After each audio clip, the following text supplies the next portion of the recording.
कराची में मूसलाधार बारिश का सिलसिला जारी है। बारिश से ठडो डैम ओवरफ्लो हो गया है।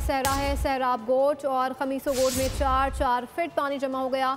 इलाका मकीन महसूर होकर रह गए हैं। रेस्क्यू ऑपरेशन शुरू न किया जा सका।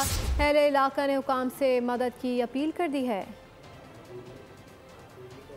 आपको अपडेट कर रहे हैं, कराची मूसलाधार बारिश का सिलसिला भी जारी है। बारिश से ठडो डैम ओवरफ्लो हो गया।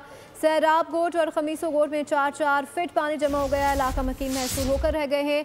रेस्क्यू ऑपरेशन शुरू नहीं किया जा सका है। अहले इलाका ने हुकाम से मदद की अपील कर दी। आपको अपडेट कर रहे हैं, कराची में मूसलाधार बारिश का सिलसिला जारी है। बारिश से ठडो डैम ओवरफ्लो हो गया। सैराब गोट खमीसो गोट में 4 फीट पानी जमा हो गया। इलाका मकीन महसूर होकर रह गए। रेस्क्यू ऑपरेशन शुरू ना किया जा सका। अहले इलाका ने हुकाम से मदद की अपील कर दी। आपको अपडेट कर रहे हैं, आपको बताएं कि कराची में मूसलाधार बारिश का सिलसिला भी जारी है। बारिश से ठडो डैम ओवरफ्लो हो गया है। सैराब गोट और खमीसो गोट में 4 फीट पानी जमा हो गया।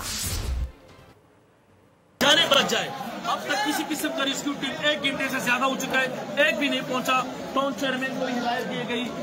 डीसी साहब जो कंप्लेनेंट टीम है, इरफान साहब को मैंने कॉल किया। अभी तक पानी का बहाव बढ़ता जा रहा, आप देख सकते हो। सब्सक्राइब करें और बेल दबाएं ताकि कोई खबर रह न जाए।